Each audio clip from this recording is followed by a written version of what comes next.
What is up, Buffalo Fanatics? Z-Bot Rico. It's Rico and Bot live on the Buffalo Fanatics YouTube channel on a Friday evening, the first Friday of December, the Friday leading in to Week 14 of the NFL season, where we got a showdown in Orchard Park on Sunday afternoon, 1 p.m. Eastern. And there's supposed to be some flurries in upstate New York as the Buffalo Bills get set to host not just the Cincinnati Bengals, but the Joe Burrow-led Cincinnati Bengals, who is back with the team after suffering an injury that had him sidelined for the majority of the season. He comes back, rolls the Baltimore Ravens in primetime on Thanksgiving. And Rico, the Cincinnati Bengals, not a great shot, but a shot nonetheless in a division where it's really anybody's to win right now.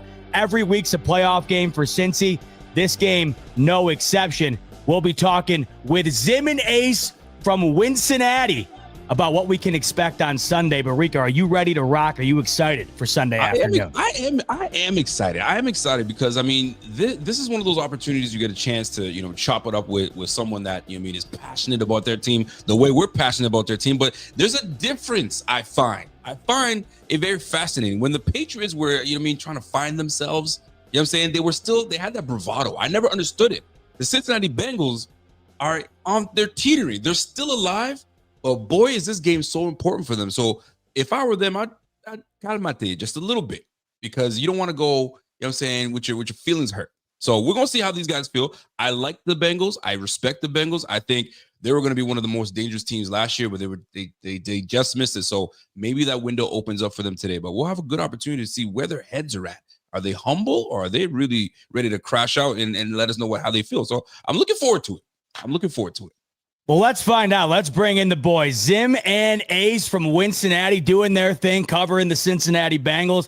You've probably seen me and Zim on a screen before together. AFC North roundtable. This time, though, Zim, we're going back and forth on our own teams as opposed to spinning it around the AFC North. And speaking of the AFC North, this is why this game's so important, because that division falling apart at the perfect time for you fellas, because you have the Baltimore Ravens, who you just faced. They could not have looked worse against your Cincinnati Bengals. I don't think the Pittsburgh Steelers could have possibly ever have looked worse against our Buffalo Bills on defense, and they allowed the most rushing yards they've ever allowed at that field. Those two go head-to-head, by the way, in the same window that our boys are going up against each other on Sunday, so there's a lot going down. But, Zim, I'll start with you here, because Burrow's back. And that means that the Bengals in many ways are back. And even though their record right now is what it is, they're on the outside looking in. It's going to take a long time, or it's going to take a lot to get there. How are you feeling right now going into this weekend off of what you just saw them do on Thanksgiving? First and foremost, I want to thank you guys for having us on here. I've been waiting for this. When the schedule came out, I said, that's a game, I'm ready for. And then when we just started off, seeing Rico this nervous, this is the most nervous I've ever seen him. He's got the fresh shape up and everything like that. This is the most nervous I've ever seen him. And that in itself gives me a little bit more comfort and a little bit more warmth in my heart. Joe Burrow being back. If you count this, a lot of Bengals fans do. He actually has won 8 straight games if you go back to last season. So he's got a little streak going on his own, but it's like a superpower. I think any of these teams that have like an elite quarterback, at the end of the day, if your team isn't perfect, you're like, bro, kind of got my quarterback that can bail me out of some stuff. So I feel good about that. I just think that the team itself is getting healthy at the right time too. So it's plenty to be excited about if you're a Bengals fan. I get it. We're 4-8, but I got my quarterback back. You're 4-8, but the other two teams in that division are 6-6. One of them's got to lose this upcoming weekend, and it just feels like you watched Cincinnati last year. They were in a very similar situation. And if just one other game went their way earlier in the season, if they don't find a way to lose early on in the year, they're in the playoffs, and they're a team nobody wants to see. So, Ace, you're kind of back in that spot here. How are you feeling? Where's the confidence level at right now, especially going into a game like this where if you're able to win, anything's open at this point in December? Yeah, I think at this point, when you get Joe Burrow back, the confidence has to be there. I think whenever you have that guy that's an elite quarterback like Zim kind of spoke to, you always feel like you have a chance. And I think getting him now at this time, Joe Burrow in December, he doesn't lose many games in December. I'm locked and loaded, and I'm ready to see how the chips will fall over these next couple of weeks. These next couple of weeks, by the way, are going to be nuts. Rico, go ahead, because I'm thinking about what this game entails, right? And if the Bills win, the spot that they're in, right, going into New England, things are wild for Buffalo as is, but it doesn't get crazier than what's going on with Cincinnati right now and how wild it is in the AFC North. It does, and I'm actually very curious because I know that it's been a tumultuous season with you guys, right? You had your quarterback, then you lost it, and you had Browning. Browning wasn't a very thing. It looked dire, and then you got a big, huge surge by Cool Joe. But where I want to transition here is the defense, right? We know offensively what you can do. The Bengals, on the other hand, I mean, the defense has just been the butt of jokes for a long time. But these last couple of the games, you guys have looked like you guys are ascending somewhat, or there's some kind of confidence there. Are you still confident in this defense, or was it just the matchup that you guys had the last couple of games? Because I'm not sure. I'm looking at the statistics, bottom of the league in pass defense, bottom of the league bottom of the league of defending the run. What is the thought process? I'll go to Ace and then I'll go to my man Zim. You're looking at your defense. Does it give you confidence still going up against these Bills? Yeah, the defense, like if you go and track back to me and Zim before the season, the best that we thought the defense could be was like 20th. So we never went into this season expecting this Bengals defense to be top 10, top 15. We just thought if they could be 20th, they could give us whatever we needed from that standpoint. I think the difference between the defense early in the season and the defense since the bye is because that bye week they made adjustments. So before they went into the bye, we were playing a lot more nickel. Obviously, we were struggling making tackles. That played into it as well. They weren't able to make tackles, and they were giving up big plays. And since then, we've gone to more 3-4 looks, and we've concentrated on trying to stop the run. At least in the last 3 games, they've done very well at that. But this defense, since I've seen it from the beginning to now, they're a defense that plays to that 20th level if they get the turnovers. If they don't get turnovers, if they don't force turnovers, you can kill them, you can gash them in those aspects. But the big reason that they were able to do what they did against the Ravens was they were able to generate turnovers. So I think that they are in a good place in terms of the defense, in terms of making those adjustments from the bye week. I'm not saying that they're a top 10, top 15 defense, but I think as long as they can get some stops here or there, they can force some kind of turnover here or there, they're a defense that can give the ball back to the offense and play complementary football.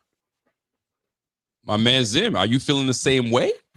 I feel like you took a lot of my thunder. I wanted to kind of ask you the same question in terms of your run defense. So the Bengals being the 31st run defense in the NFL, and then the Bills being the 30th. Are you at all concerned at all with Chase Brown coming into this game, going 6 straight 100-yard plus multi, like games, like being able to have over 100 all-purpose yards in those games and having the 30th ranked run defense? It's tricky. I mean, I'll take this one in a way. It's tricky for the Bills. The Bills are a very Jekyll and Hyde type defense. You see the numbers at 32nd ranked defense. We allow too many big chunk yard plays. That's the problem. When we really want to buckle down and stop a runner, we've had the ability to do that. You saw it when we really buckled down, but it's these big chunk plays that we have to eliminate. Once we do that, we keep it to that 60, 70-yard range. I mean, we have an opportunity now to kind of control the game how we want to. It's those big chunk yardage that kind of deflate this defense. So don't let the numbers, I mean, it's crazy for me to say it, but don't let the numbers kind of fool you with this 30-ranked defense. We were letting all these rush yards happen. It's these big chunk plays that kill us, and then we're making Sean Tuckers look like they're elite backs when they're really not. So it's one of those things. I don't know if my man Bot feels the same way. When you look at our run defense, does Chase Brown out there kind of give you fits, or are we primed to kind of get this run defense started? I think anybody's primed to give this Buffalo Bills run defense fits. Anybody. You just mentioned it. You got Sean Tucker, you got Chase Brown, or whether it's those two, or you have Derrick Henry. It doesn't matter whether you're at the top of the league, middle of the pack, or you're an undrafted player like Sean Tucker that you just mentioned. The Bills defense is susceptible to getting run all over by whoever it is. And Zim just mentioned it. You got Chase Brown coming into this one. 6 consecutive games of 100+ yards from scrimmage. That's 5 without Joe Burrow, right? So you're looking at having to defend him while also having to go up against the best wide receiver tandem, not only the Bills have faced, but of course in the league. And that's where I grow concerned with the run game. When you have to dedicate so much to the idea of Joe Burrow getting the ball to both Jamar Chase and, of course, T. Higgins is cleared to play this Sunday. That opens things up considerably for the run game. So in looking at it, my biggest issue with Buffalo's defense right now is my inability to trust what I'm going to see on any given week, because I'm going into that Carolina Panthers game. Bryce Young's hurt. It's Andy Dalton. And to me, it didn't even matter, because at that point they were running it so prolifically with Chuba Hubbard and Rico Dowdle that I just expected that they were going to do that. And we go into that football game, they couldn't do anything. And then all of a sudden the Bills win that game 40-9. And you're wondering, well, wait a minute. Then they carry that in to that Kansas City game, maybe play their best game of the season. Then you get the Miami game, right? And you're just wondering, what am I going to get any given week? Then it's Houston. Then it's Tampa Bay, two polar opposite games. Then it's Pittsburgh, where I just think the dominance over Pittsburgh was unbelievable. I still can't get over it, because the offensive line injuries for Buffalo were so profound that I thought TJ Watt and him and company are going to have a day here. They're set up to do so, because Houston's defense, I know they're not the same, but Houston's defense, the ability to get after Allen was nonstop. I have to think that Pittsburgh would find a way to do something similar, not nearly as prolific, but at least more than what we saw. So you're going into this one, and I think it's all going to depend on what we get from Buffalo's defense in terms of what version of it shows up. I think early, the pivotal thing here for me, early, you have to showcase the ability to stop that run. Because I think me and Zim talked about this on the AFC North roundtable, and I had said if the Bengals come out and establish the run early, then that's where I'm going to get concerned. If immediately they're able to take that away, first couple of drives, they're not getting much there, I feel better about McDermott being able to solely go against that pass game, or at least kind of take a little bit away from kind of honing in on that run game. But if they open things up early and they're nailing runs off at 5-6 yards a clip, but Rico just mentioned it. It's not that you're concerned about. It's these big plays. But the problem for Buffalo is these big plays aren't once or twice a month. It's once or twice a week. And so you can't rule them out. So even though Chase Brown might not have 6-7 yards of carry per carry, he may have those one or two massive plays that end up being the difference. But Zim, I'll ask you, because I'll flip it over here. He can. He can. And so can James Cook, right? So I'll flip it over here, because the interesting thing about this game to me is it's Joe Burrow, Josh Allen. But in many ways, I feel like it's this run defense against each other here, and which one's going to kind of step up. See, I don't feel that way, though. I think this is what I keep on hearing, and I tell this to Ace every time I hear, like a Bills enthusiast tell me this. It's like, okay, I don't know if you guys feel the same way, but in this hypothetical world, Josh Allen doesn't turn the ball over, the game plan is conservative, and they're running the football, right? And then you're keeping Joe Burrow off the field. That's like a game plan that I feel like the Bengals will have against the Steelers, somebody that doesn't have like any bit of offense, and you don't care about what they can do offensively, so you're willing to just flip the field if you have to. The difference is the same way that this, from a Bengals perspective, and now y'all might have a different perspective on Josh Allen and how he's been playing of late, but the difference to me is the reason why this is a marquee matchup is because of Josh Allen. It's not as good as Cook is. It's Josh Allen. And to get to this game and say, yeah, it's about running the football. I'm going to tell you right now, you run the football, you score, whatever, I'm coming back, I'm throwing, I'm running, I'm throwing. You're not going to hear a Bengals fan say, Joe Burrow's got to limit the turnovers. The reason why is because we're putting the ball in his hands. And I think the same way that y'all go and play Mahomes and step up and Josh Allen had an incredible game against him, I think he got to do the same thing. I don't think there's a scenario where you can run, play good defense, get the ball back, and then Joe Burrow's just going to take his foot off the gas. Like, no. You seen Joe Burrow down 21-3 against Pat Mahomes at Arrowhead. What do you think? I'm going to just sit back and just come back and just run under center again? Like, no, he's going to come out bombing. There's no scenario that I can put in my mind that Josh Allen doesn't have. If you want to win this game, Josh Allen got to have 240-plus throwing. He got to have over 40 yards rushing. I don't care if he has a turnover or not. That's the amount of offense that he has to have to match what I think the Bengals are going to do. Even if the Bengals were from behind on the scoreboard, they're going to be like, yeah, like, let's run it up. Like, they're not going to just concede like that and to get them off the field like this is like Aaron Rodgers or something. I think that's the disconnect with me is like, that's what makes your team special is Josh Allen. As good as a runner as Cook is, Josh Allen got to be the man. And that's how I look at the matchup. I mean, are we in elementary? Of course, Josh Allen has to be the man. So does Joe Burrow. Joe Burrow has to be the man. Jamar Chase has to be the man. What really happens? Keep on going with my list though. It's Josh. It's Jamar Chase. It's Chase Brown. It's Gesicki. It's Noah Fant. It's T Higgins. It's not just Joe Burrow. Can you say the same? No, see, here's the disconnect. Disconnect, I think, from what I said, I wasn't insinuating that. I think that's the way the Bengals want to win, probably should be the way they win. If Josh Allen had Jamar Chase and T. Higgins, I'd want to do the same damn thing. The problem is, Zim, they don't. And the problem right now with Buffalo is, as great as Josh Allen is, this team is built to run the football to win. Mm-hmm. And if they can't run it, they can't win. That's just the way it is. Sure, they might be able to win against the Jets or maybe the Saints if Josh Allen's having an off day. But you mentioned it. This isn't Aaron Rodgers standing back there like a statue in this game. I know Joe Burrow's hurt, but this is still Joe Burrow. So you were right in the sense that you can't expect them not to come back out firing on all cylinders. Pittsburgh wasn't able to. Cincinnati can. The problem with Buffalo, though, is that, and this is where my concern is, if this game gets into a high-flying shootout where you have to score quick and throw the ball down the field, the Bills have not been able to do that this year. The only time they've been able to really do that is in the Baltimore game, late in the game, where they pulled one out of their ass. If you're expecting this team right now, the way things have been in the pass game, to win exclusively through the pass game, me as a Bills fan, I'm awfully concerned. That's kind of the point I'm making here. Right. Yeah, okay. I get where you guys are coming from. I just think, and I get why you would do that, right? Like, there's been teams like the Jets and other teams that have had wild success on the Bengals doing that. I think the thing is, when it comes to the run against this defense, they're going to be expecting you guys to do that, right? Because you just had the Steelers game.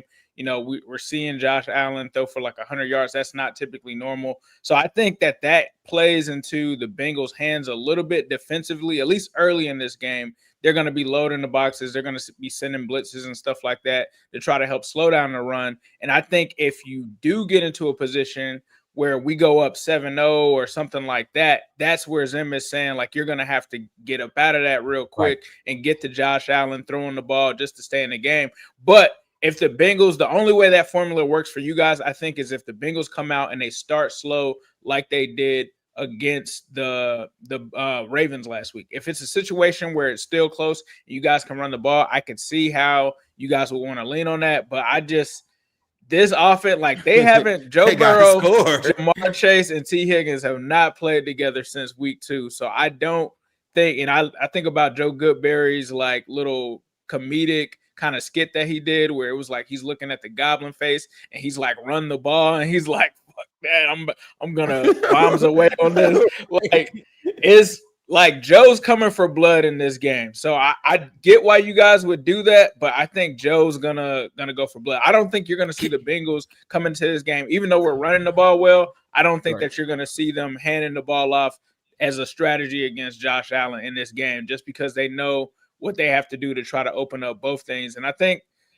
this Bengals team, at least offensively, like, they're the most efficient run game. We're not necessarily running it 20, 30 times a game. So they're giving the ball to Chase Brown, and he's making 14, 15 carry games out of 100 yards and thus such. So I think, yeah, I get why you guys would do that, but I think that you do have to, at the end of the day, put the ball in Josh Allen's hands if the game does shift to kind of that momentum. Because this is what I'm saying. If you do, in the scenario that James Cook just takes over the game and he runs for 200 yards and he's going crazy, it's because they have a crazy lead, right? Like, in order for that to happen in that scenario, it's because you have a crazy lead. If the game, like, think about Bengals at their worst last year. They are in the most one-score games in all of football.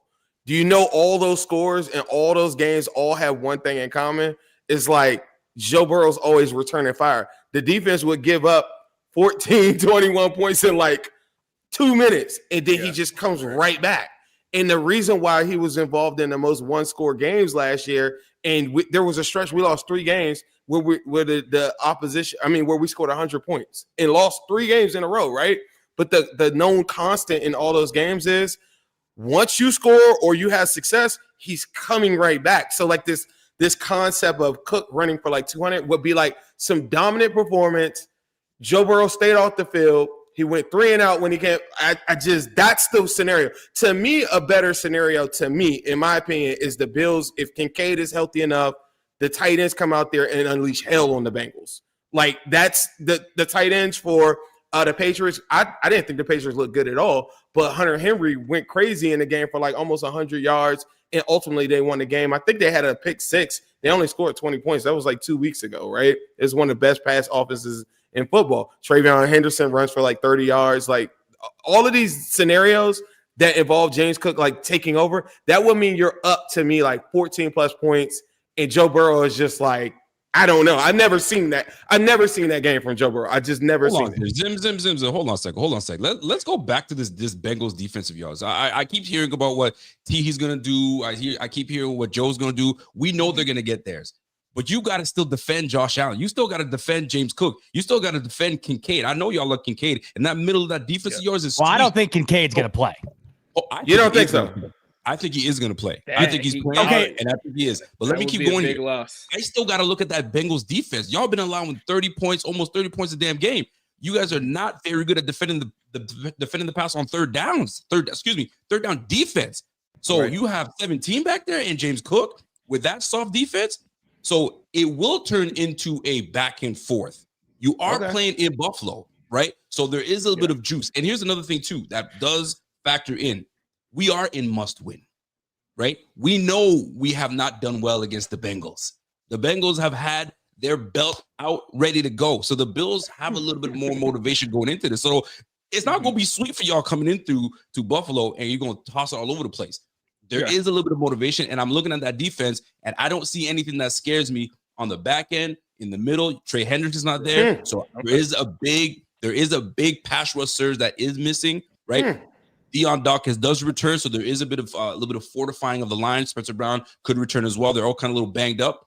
We have one of the best O-lines in the game. So I bring this forward because this is not going to be a Bengals offensive show, right? What I'm trying to see is we need to see what this Bengals defense can do too. So it is going to be a back and forth because the way y'all talking, like y'all gonna put belt to ass. Defense is gonna be. We're not talking that way. We're not talking that way. You guys don't hear it, but that's how y'all sound. Okay, so back to reality. I'll say one thing to you real quick because this is your divisional opponent. If any team was gonna put belt to us, right, it would have been the Patriots, right? Number 1 EPA, top offense in the league. They only scored 19 against us. That makes me sick. They scored 19 against us. Like one of the touchdowns was a pick 6 thrown by Joe Flacco, and that was a game where Drake May, who's supposed to be an MVP candidate, he looked shook early in that game. He couldn't get in rhythm. He couldn't do so. I get what people are saying and they're thinking like this Bengals defense is trash, but like Geno Stone can come and hit you with an interception out of nowhere, and you're sitting there looking like what just happened.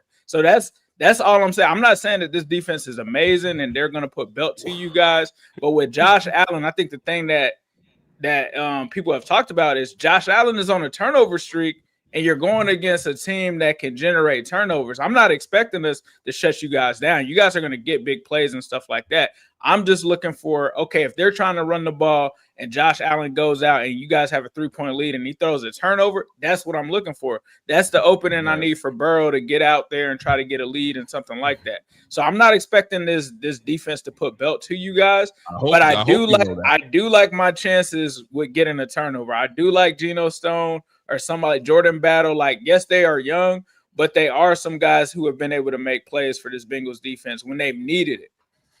I'm gonna feel the same way, by the way. That's the key. I mean, the turnover issue for Buffalo, it is an issue right now. If you do what you do last week, if you throw a pick and you fumble in enemy territory, that was the only time Pittsburgh scored in that game. That's 2 touchdowns, in my opinion, for Cincinnati if you do that. Not 1 against Pittsburgh, much less them not being able to go on and score the rest of the game. I think the interesting thing about these two games, though, or these two teams, is that what version of that D are you going to get? Are you going to get an inspired D like you saw against Baltimore, or are you going to get a D like the Bengals put out there against the Jets, where they let them score 39 points? And that's kind of where I'm at with Buffalo, where it's like, are you going to allow Tua to put up 30 plus and double you up? Or are you going to come out there and kind of square up the way you were able to in some of these other games?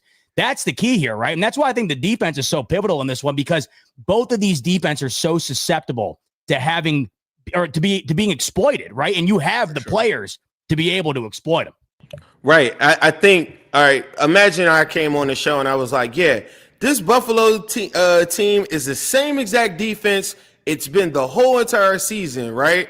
And just gave you like a cumulative number and just said that's what it is. A Buffalo fan would say, well, Shaq Thompson's out there, Hancock, smaller sample size, only like 96 snaps or so. It's looked a lot different, right? So since the Bengals have had the bye, the defense has changed a lot. And the young defense that we were playing that we threw into the fire, a lot of those guys now are in different roles. Our first-round edge player in Myles Murphy now has 17 pressures over the last 3 games. You got Osai in there. We're also blitzing at a crazy rate on third down. There's a lot of different things that they're going to show you. Too. McKinley Jackson at the nose tackle position. You guys are playing a lot more man too, right? At more than you have the last. Al Golden came into this thing from Notre Dame as the #1 college defense, just playing straight up man. So then when we start looking at the matchups and then talking about blitzing and Josh Allen maybe making turnovers, all these different things, they're going to force you to do what I'm saying that I think he's going to have to do.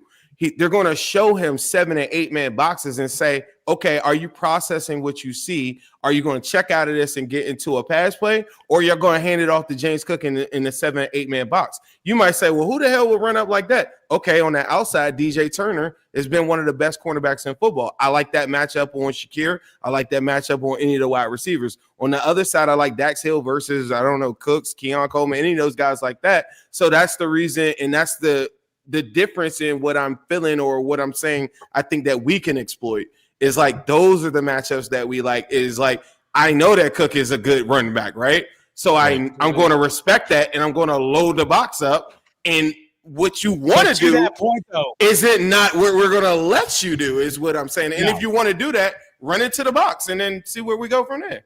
The problem is, though, what you're just referring to, though, is the one thing that this Bills pass offense does more than anybody and probably better than anybody, because lately that's really been all they've been able to do.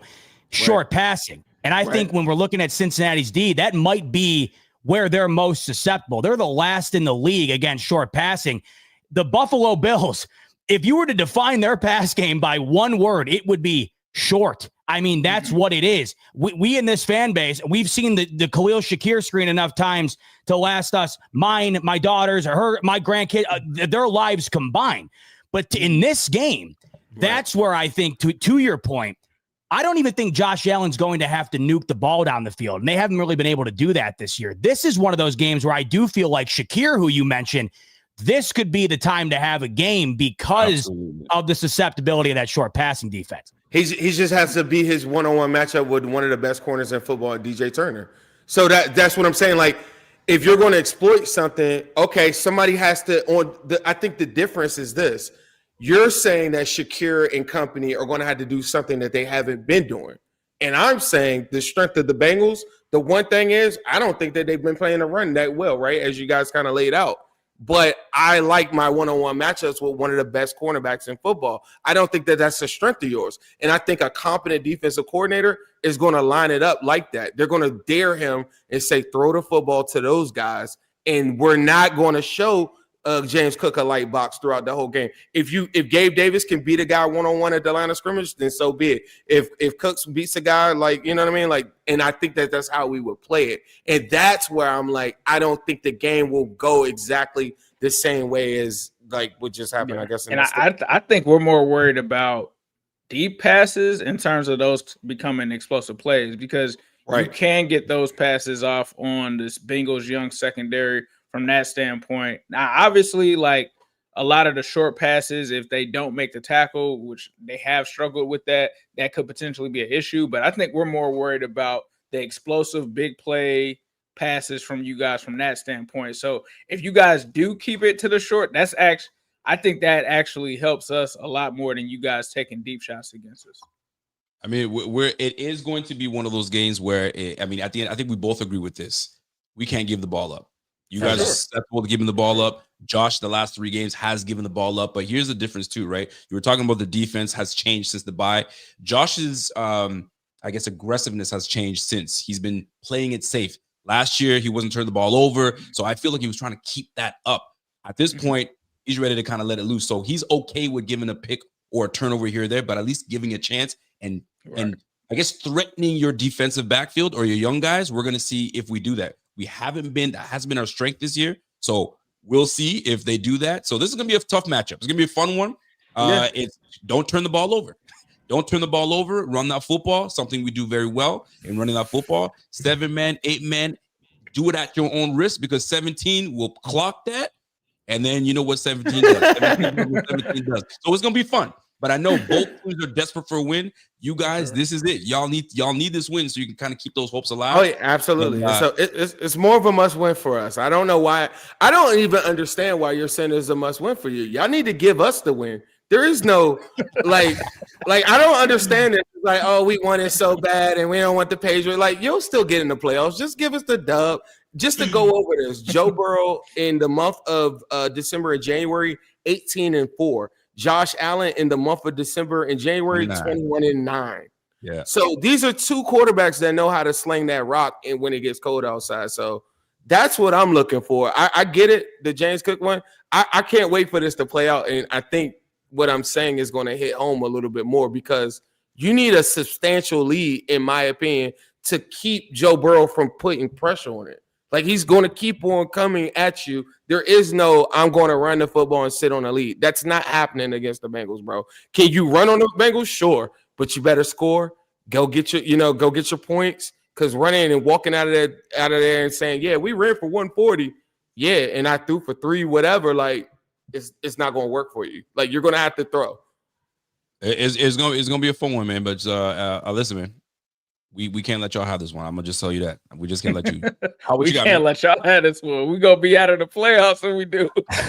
I can't wait for it. Listen, I know you guys got it right. I know you got a half an hour here. So before we let you go, both of you, tell me how you think this game's going to go in terms of what we see and what the the result of that ends up being. Yeah, I think it's gonna be a high scoring game, man. I know people are expecting, possibly you guys are running the ball and all that. I think it's going to be what we signed up for. I mean, when you look at the graphic for this game, you see Joe Burrow, you see Josh Allen. I think that's where this game is headed. I think it's going to be an exciting game. I think the Bengals narrowly pull it off. I think they have a drive at the end where we get a field goal and try to steal one out of Buffalo. I'm very similar. I look at the Bengals run defense since the bye. They gave up 60 yards to Jaylen Warren, 36 yards to Travion Henderson, and then gave up 60 yards to Derrick Henry. So anybody counting on what they looked like before, I just assure you, like, it's just not the same. Can you guys run? I think so. I think that's why I think the game will be a little bit lower scoring than what Ace is saying, in my opinion. I'm in the 20s. I got 27-23 Bengals in that regard. But I do think that the game is going to try to get slowed down, but 9 is not going to let it. That's no. And lastly, before you bounce, in that Ravens Steelers game, who you guys pulling for? Should you find a way to beat Buffalo? What are you pulling for there? Oh, Purple. That's right. All right. Zim is the biggest Ravens hater on the planet, so that's crazy. I might go Steelers, but why you want Steelers? I don't think that they can beat the Ravens right now. Ravens got later on their schedule. They have to play the Patriots and Green Bay Packers. That's why. Oh yeah, I mean yeah. And they got to play us. So that's. I don't know. That's 2-3 L's right there. Steelers are that good. I don't think that they're that good, bro. And I need them to get one win. I need them to split with Baltimore for sure. So I don't know. I know that they're gonna lose the Lions game, and I feel like they could lose the second Ravens game. But yeah, if you want them to get it if you want them to get the Ravens that L, I'm good either way because I think it's I'm saying Steelers. I'm saying give Steelers the L. Give Steelers the L. Yeah, I want Ravens to get their dub here because the Steelers' schedule is a little bit more favorable down the stretch. So I want the Steelers to get the L right now. Okay. Ravens get their dub, then we give them a You don't want it to go all the way to week 18. Look at these two. I was going to say, thank God. How we can make this work? That thing needs to this thing. Y'all should have got them dubs early in the season. You guys wouldn't have to be dealing with this. Hey, look, you lose to us on Sunday, you're gonna be sitting there with a pie chart and some other shit on your background trying to figure out how you going. I'm just glad they pivoted from from Jake Browning, because this shit wouldn't even be possible. Yo, that guy killed y'all, man. He killed y'all. Joe Flacco, Shout out low to key. Cleveland.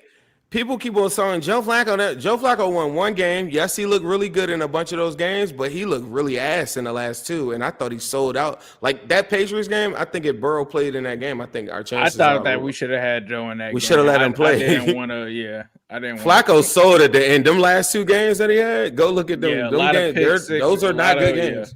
Yeah. A lot of he threw pick six in both of those games. Somebody just had to be better than Browning. That's it. You just had to have somebody toss it up to Jamar Chase and call it in. That brother couldn't even find that brother. I don't know how that happened. But yeah, man, we're going to see. It's going to be a fun one, man. Appreciate y'all coming on, man, for real. No doubt, yeah. I appreciate fellas. Good luck Sunday. We'll talk. But in the meantime, yeah, thanks again for coming on, fellas. Yes, sir. Thank you very much, man. Right. Y'all have a good one. You guys too. Peace.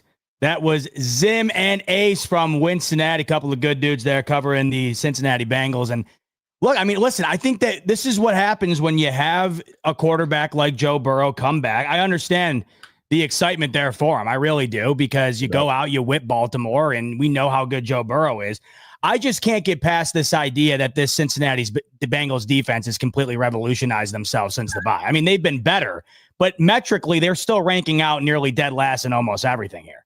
I was waiting for you to give him a little bit of smoke on that, but you let Zim off the hook. But the thing there is, I think what got lost there is obviously on the graphic, it's Allen Burrow, right, Rico? I'm talking about how are you going to win the game?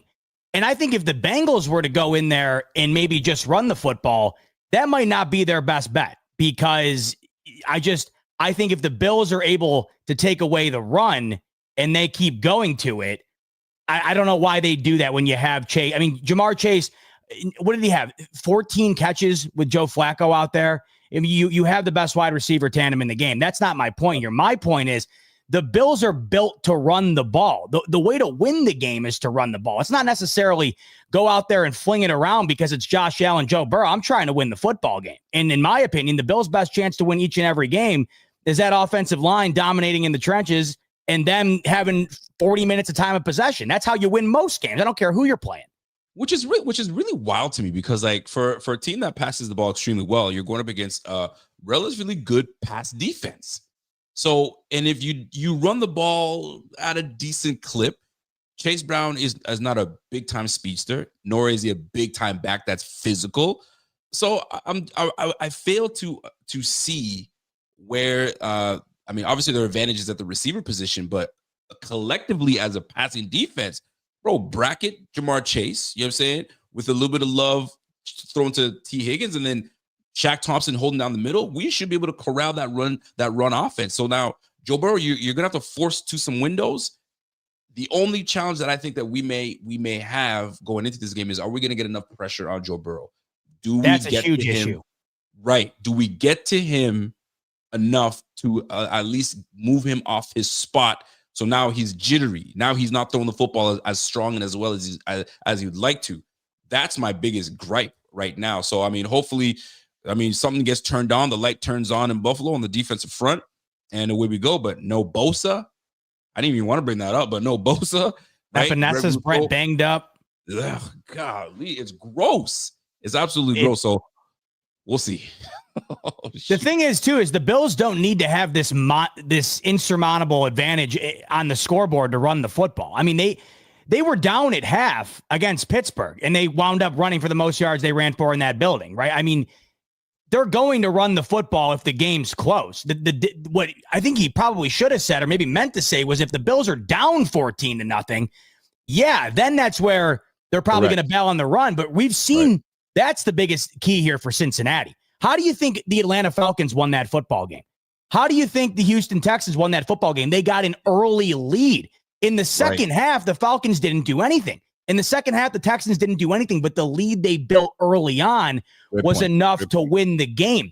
If Burrow and company get a 14-point lead in this game, go in the second quarter, you're in massive, massive trouble, because I don't think the Bills have proven that they're capable right now of overcoming that. Once again, week one happened, but that's an aberration, in my opinion. That was just an all-time comeback. That's not something I'm going to bank on. The Bills have not had this ability to score instantaneously like we've seen in years past, where they'll chuck one down to Gabe Davis, boom, they're in. The Bills are going to run the football if it's close. I mean, if there's one thing we know about Joe Brady, Rico, and we just saw it last week, we've seen it numerous times. If they go out in this game and start to run the football first possession, and it's 5 yards, 6 yards, you think he's just going to bail on that because Joe Burrow's slinging it? Hell no. Heck yeah. And the one thing I do respect about Joe Brady is he doesn't necessarily give up on the run too soon. He always, gets James Cook a little bit of love. So if James Cook can spark something or at least get the ball in James Cook's hands, then we have something. I mean, I forgot what game it was where we sent James Cook into the flat. I think it was the Chiefs where he kind of opened it up and then boom. And then now we got the mojo going. And we didn't even touch on James Cook just running the football. If we see the matchup that we need, send James Cook into the flat. One-on-one with Gaither, give me a break. I got that. That's lunch money. So this is going to be and I didn't get a chance to half an hour is so little. This is going to be one of those games where, listen, it's Zach Taylor versus McDermott. All right. Who's going to be coaching? Who's got the edge? Where can we find the edge? Where can we find the advantage? And McDermott's going to have to find that weak spot or a way to kind of take away Joe Burrow's comfort. Take away his comfort, and hopefully by then, Bills will at least have a spark, put up a 7, put up 14. Now, if we get up 14, all right, now I'm a little more comfortable where I can say, okay, they're going to be passing the football. Let's get ready to take that football away. Joe Burrow will give us one. So we just got to make sure we keep on top of it. But Jamar Chase is a dangerous son of a gun. T. Higgins is going to be dangerous. Gasecki's going to be. I mean, these are good athletic guys that can get downfield. So hopefully, McDermott's got a great game plan for these boys, and we go win it. There are games where you go into it and you're like, I don't know how I feel about this one. And we've been up and down, right? The Falcons game, we weren't sure a little bit. Houston, right? We're like, oh, I'm not sure. What vibe do you have going into this game? Are you neutral? Are you more on one side than the other?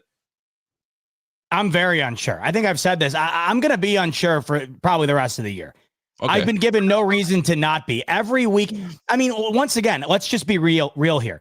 At halftime of that Steelers game, every single one of us was thinking, pack it in. I mean, what is going on here? Everyone's thinking this team, what even is this team? And it flipped around dramatically in the second half. But if we're looking at the last 8 quarters, the Bills have played solid collectively in 2 of them? So I think just because you beat up on Pittsburgh in that second half doesn't give you carte blanche to immediately be like, oh, I'm the utmost confidence going up against this team. You should be confident going up against this offense, or this defense, rather, which I am. I mean, I certainly am. This defense allowed Justin Fields to have 250 yards and score 39 points. I mean, I know this was a month ago, and I know things change, and they have improved since then, I will say. But I am quite confident in the Bills' ability to do something right offensively, because they're going to be able to pick their poison here. The Bengals' pass defense is just as bad as their run defense, and they're both bottom of the league. The Bills are maybe the best running team in the NFL. I got to think there's no way the Cincinnati Bengals are able to take away either one or both of them, right? If they're going to bail out on the run, then that's where you're going to see this offensive pass game start to click, because they're going to have to bail out on the run. If they don't, I'm not saying it's going to be like last week. That was just demoralizing, but it's going to be more similar to last week than not. That's just the way I see it. But then again, I look at this Bengals offense. I have the utmost respect for that offense. I don't know how you couldn't. With Joe Burrow and those 2 wide receivers, and then also we know that at any given week, it doesn't matter who the running back is, the opposing team has a likely chance to establish the run. That's where my uncertainty is in this one, Rico. It mainly lies in the Bills' ability to do 2 things, and that is mitigate to some degree what the offense of the Bengals is doing, but also, and this can't be overstated, the turnovers are a problem right now. That you cannot turn the ball over against this team and expect that offense to not capitalize on it. You can do that against the Steelers, I think, the way that they've been playing on that side of the ball. You can't do that in this game. You really have to play clean. And this is why, once again, I keep going back to the run game here. I really do think this is a run game for Buffalo. How about you, though? I'm trying to piggyback on what you said there, and going back to what these boys were talking about and the adjustments that they made after the bye. And I'm like, what adjustments exactly did you make after the bye? Like, if you made such adjustments after the bye, then I should see a lot more W's in the column. I know the season started really slow, but with these adjustments after the bye, I should see a lot of big changes. You know what they've done after the bye? They played the Pittsburgh Steelers coming off a bye and lost 34-12. I know. You kidding me?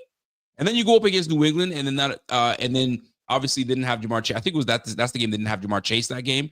They lose 26-20. They only give up 26 points. And then you go to Baltimore, and Lamar Jackson pretty much gave you the game. This is not a typical Lamar Jackson type performance to give you 5 turnovers. No, that's not like him. So what exactly have they done for me to be like, oh, watch out, they made some adjustments? I'm sorry. Your record is who you say you're right. Your record is who you guys are. You guys are a 4-8 team. And right now, the Bills should come in there and do exactly what they're supposed to do. Run the ball down your freaking throat and pick their moments as to when to strike and take the lead. We go up 21, we go up 14, and we get an early start on these boys. It could be an early route, man. And you're at home in Buffalo. Let's go, man. This is one of those games we cannot just let up, especially with the history that we have with this team. The last time these boys were here, they sent us packing. You know what I mean? They sent us packing. We can't have this mess. We have them at home. Take care of business, defend your dirt, and away we go. But every fan base, they're rooted in recency bias more often than not, Rico. Sure, I think they're watching. Here's what you got to factor in here in terms of what they're thinking.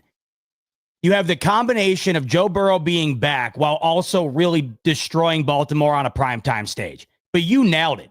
If you actually watched that game, Baltimore turned it over 5 times, one of which was a fumble out of the back of the end zone. Thank you. They were driving the ball and could not score. They were turning it over like Lamar flat out just dropped a fumble. Remember the fumble he had against Buffalo in the postseason? Absolutely. It was kind of like that, where he went to throw it and he just dropped it. That was on their own 20, right? Yep. So they had so many, and this is why, once again, if the Bills do that, they're going to lose. Like, this isn't to excuse what Baltimore did, because we know Buffalo can turn the ball over. And more often than not, when they do, they're going to lose. If you're any team, you're going to lose if you're turning the ball over at that type of clip. But you said it. Here's the reality about the Baltimore Ravens right now. Lamar Jackson's still hurt, and he's not playing good. Ever since he's come back, he has not been good. Flat out, not good. The other thing here, Derrick Henry had 60 yards in that game, Rico, yes? They only handed it off to him 10 times. He was averaging 6 yards a carry. Joe Brady ain't going to do that. If James Cook's averaging 6 yards a carry, he's going to have 23 carries. I can promise you. They're not going to bail on that. And I don't think the Bills are going to turn the ball over 5 times either. And this is exactly what I'm talking about. So turnovers are going to play a big part. Yes, Josh has given the ball up, you know what I'm saying, 3 straight games. I get it. I mean, if you look at the obviously the interception thrown against the Pittsburgh Steelers, that was just like a timing off base. Just started. You got 2 backup tackles that are just beginning the game.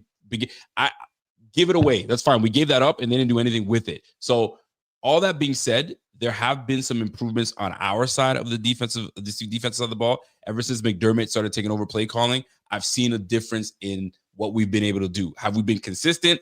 No, but I see where we're going. But when I'm looking at and I'm not trying to dismiss what the Bengals have done, but Jamar Chase is not Jamar Chase. Chase Brown isn't a big, powerful back that's going to impose his will on us. I'm sorry, it's not going to happen. Derrick Henry, like you said, had 10 carries, 60 yards against these boys. You got to give the ball back to that man. You got to keep going, right? So, and some folks are saying Lamar Jackson isn't right? He's still hurt. He's still nursing this. Call it what you want to call it, but that was a horrible game by this Ravens team. I can't see this happening with these Bills. So, I'm invested. I'm invested in how McDermott, his game plan going forward into this game. So then it got me thinking, when you ask these boys, so what's your game plan? How do you think these guys are going to win? I started thinking that in my head. I'm like, where do the Bills take advantage? Aside from we're going to run the football, where is it that we can take advantage? And I'm like, how do you lock up a player? Who's the guy that we need to stand up? And I'm looking at my pass rush, and we don't have that. That's the problem.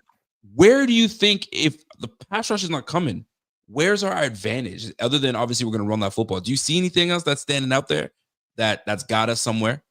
Well, the pass rush has noticeably nosedived. Which sucks, because the first 2 months of the year you were thinking, man, this is exactly what you've been waiting for. And now The injury list is just unbelievable. I mean, go down the line, that whole D line, it's nearly every single one of them. You know, there are Greg Rousseau tweaked ankle away from you and me running rotation on that line at some point here.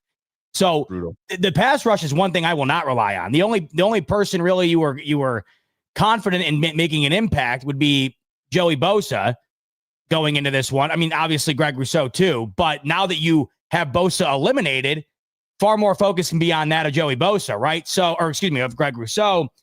I'm not reliant on them getting after Burrow in this one. That's not how I see it. Now, Christian Benford has really stepped his game up. I mean, he's done a 180 from the beginning of the year. So you got to imagine he's on Jamar Chase, right? Now, is Hairston going to be on T. Higgins? Hairston rotating with Tre'Davious White. Here's the thing about those two guys. I don't care who's on them. I don't care if Prime Darrelle Revis is on them. Jamar Chase is going to get his. You got to just factor that in. Like, he's going to get his. Question. That's just, that's just what you just got to factor that in. To me, once again, I can't discount no matter if it's Burrow or not. Like, I understand it's Joe Burrow. It's the pass offense. If I'm a Bengals fan, I want a huge game from Chase Brown. Do you want to win this football game, or do you want Joe Burrow to look like the comeback player of the year again? Like, what are you looking for as a Bengals fan? Because if you want him to look like the comeback player of the year, he can do that. I just don't think it's their best chance to win the football game. Because if I'm the Bengals, you mentioned it earlier, if there's one strong suit of the Bills offense, it would be the pass defense. Yeah. And I understand you have Burrow, you have Jamar Chase, you have T. Higgins. They're, like I just said, they're going to get theirs. But what I feel like really elevates their ability to win the football game is actively involving Chase Brown to a noticeable extent. And I think if they don't do that, that is just not the right play. That's not the right play on their end. I understand Joe Burrow's back and you want him to sling it. I get it. You went 2 months without watching your franchise quarterback. I understand it. But if you want those playoff hopes to continue to be alive, I think everybody goes into this game, Rico, thinking, oh, Joe Burrow, Jamar Chase, this is what it's going to be. I would have a different approach personally if I'm the Bengals.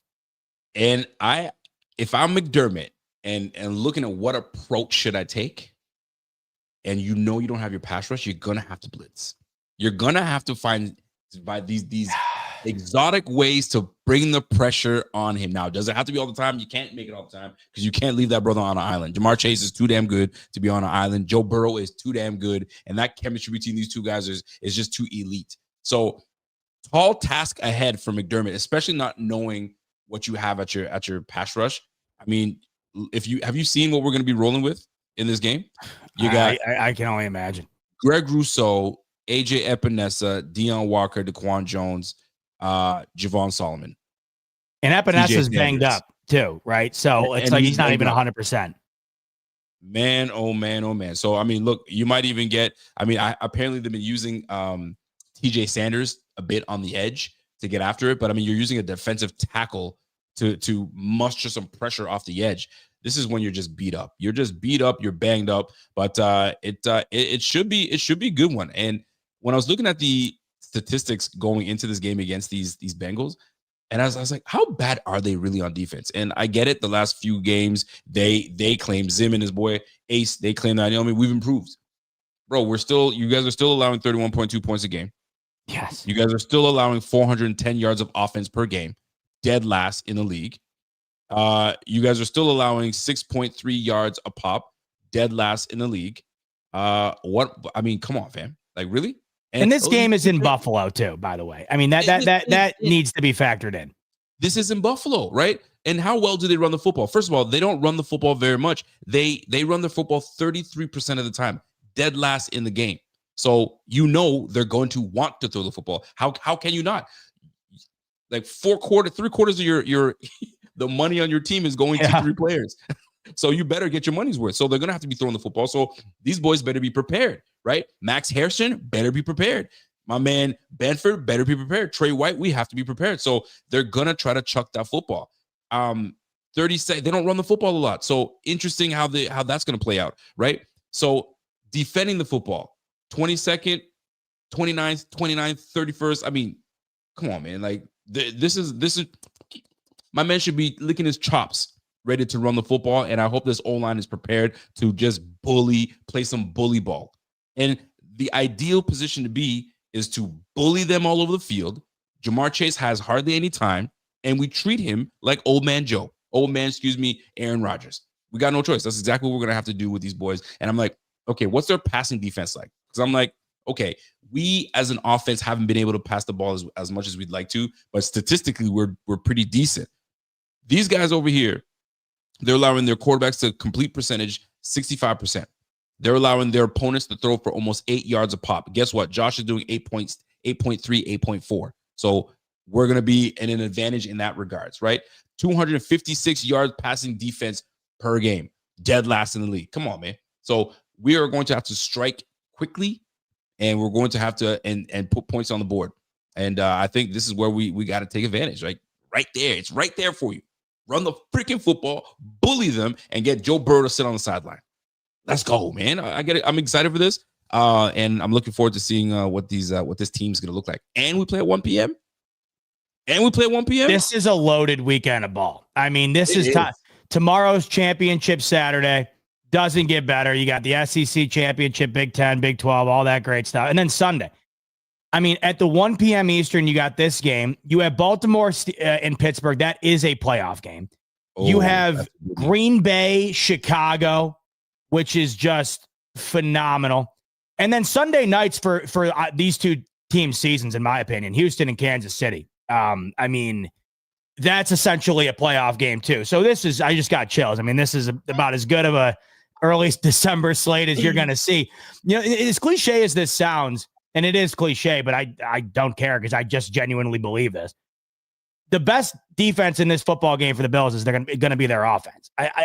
When you're going up against a defense that is as porous as this one is, I mean, let's just call a spade because you said it. Yeah, post-bye, they've made adjustments. They play more man. They've made some personnel adjustments. That same Steelers team that the Bills just played, that this Bengals defense allowed 34 points to. I don't care if Joe Burrow's on the field or not. I mean, that was 34 points. And more often than not, they're allowing teams to put up those type of points, 31 points per game. I think the Bills offense is going to be able to do whatever they want. My concern is one of two things. Talk to me. One, it's turning the ball over. That's the only way that this Bills offense does not have themselves a day. That's how I see it. But that goes without saying. The other one is, you know, as much as we praise Joe Brady for going back to the well, and when he took over for Ken Dorsey, the one thing that I loved about him the most, and I praised him for the most, and we still see this, he wasn't reinventing the wheel when it wasn't necessary. How many times under Ken Dorsey would it be like 3rd and 1, and the Bills would throw a 40-yard bomb? And you're thinking to yourself, dude, what in the hell are you doing? With Joe Brady, if they're running 5-6 yards a clip, you are going to see them run the football 30-plus times. That's just the way it's going to go.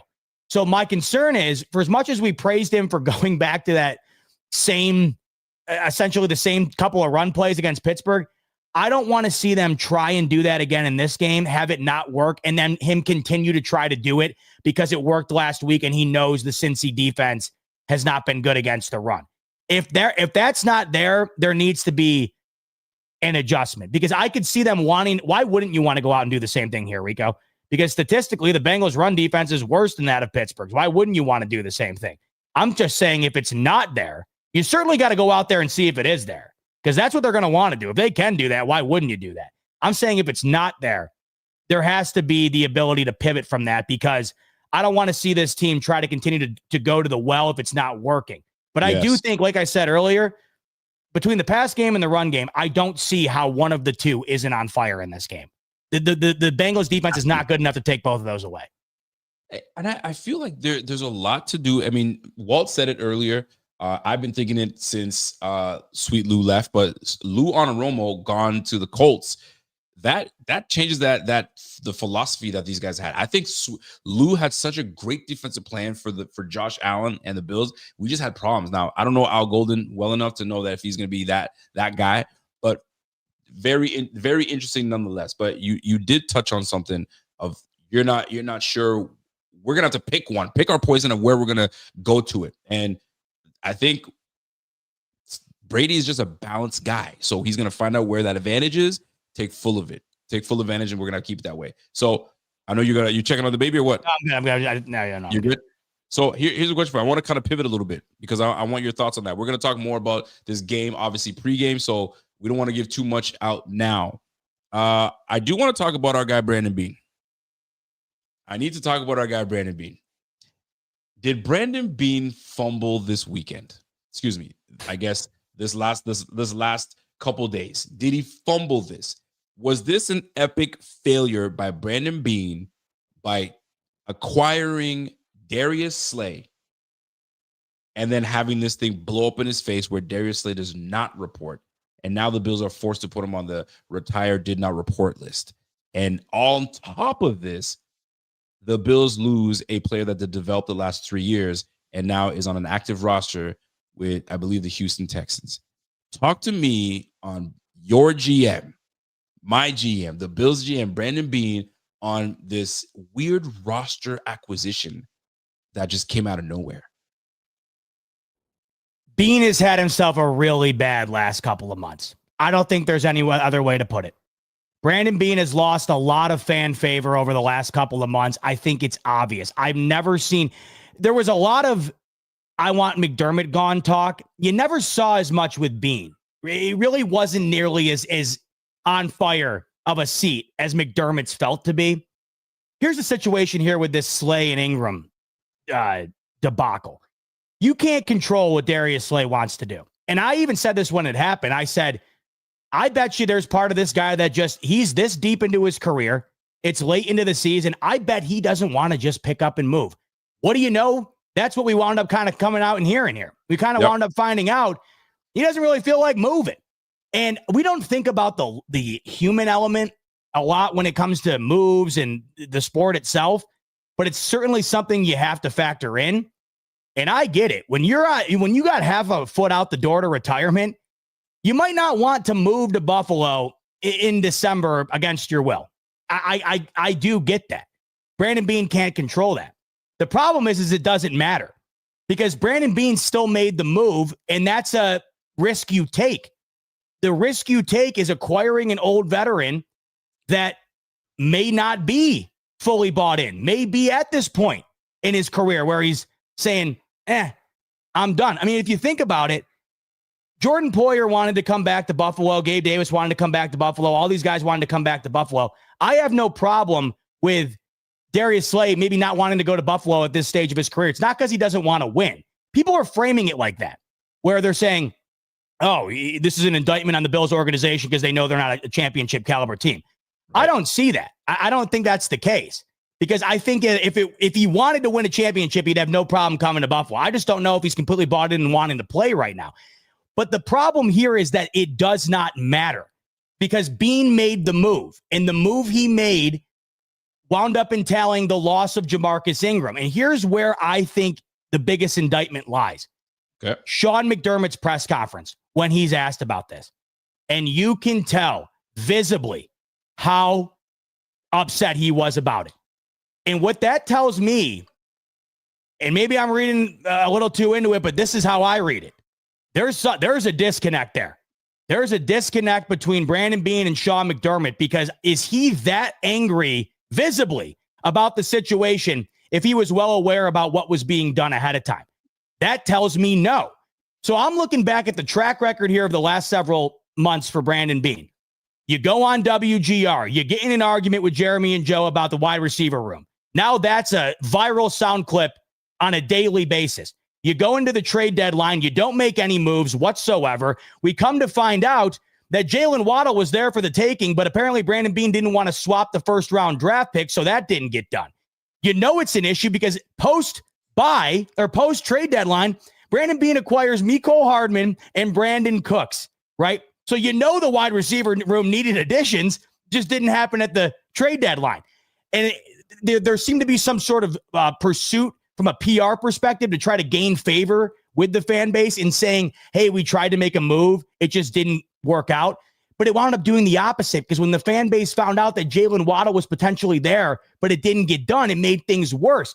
Now you have this situation. Is it Brandon Beane's fault that Darius Slay doesn't want to come to Buffalo at this stage of his career? No, but it's still on his hands. He's still in control. And because of the result, he's responsible for the result. If this was an isolated issue, Rico, Who cares? Brandon Beane, it sucks. You made a move here. You lose a guy. Not ideal. It sucks. But when you add in the trade deadline situation, you add in the preseason drama, you add in Keon Coleman being benched for a couple of games here, Kyer Elam having to get shipped in the offseason.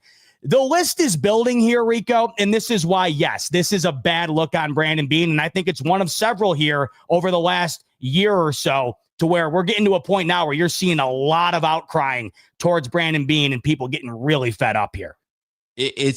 You mentioned something that I never really thought of. But when I started watching the presser and noticing visibly how uncomfortable, I guess I could say how uncomfortable, or some use the word seething. He was seething. I don't know about all that, but he wasn't pleased. So then I got me thinking, not on the same page is one thing, but let's just say he said, I don't think it's necessary. Let's say they did have a conversation.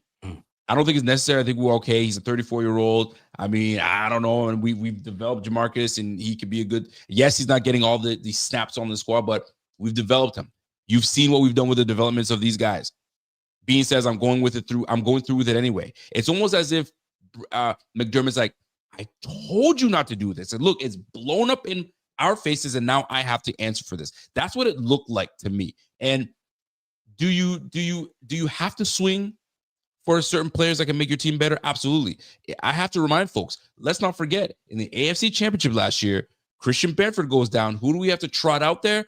Kyer Elam. Did we want to trot out Kyer Elam? No. So I can understand Beane is looking to future, saying, if something were to happen, at least we have a veteran guy that is active, that can still play. Yes, he's 34, but at least we're not having to ask Jamarcus Ingram to come into the game and cover. So I understand this part, but man, this is not a good look for Beane. You said it, man. This last month has been horrendous, and now you have this blown up in your face. So now what do you do? So now you go and bring in a guy named Savage, a safety. You're still down a corner, and now you've got, I guess, disgruntled coach on your squad.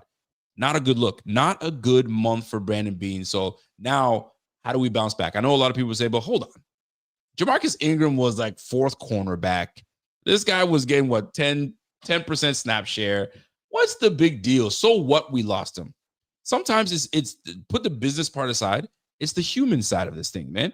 Like there was a guy that did not have to be in another state. He was fine where he was at. He had a good relationship with his guys, and he's building towards something, i.e. Shavers. Shavers built towards something. He's on the roster trying to help his team. Jamarcus Ingram, collateral damage. Tried to go after somebody. You got cut, and now you're under the roster. I hope he does well, but this is not a good look for Brandon Beane. I know people are like, who cares? You got to do it. Use the GM. Not a good look. It's a bad look. It's a nasty look. So now, how do you recover from this? Will you recover? Of course you will.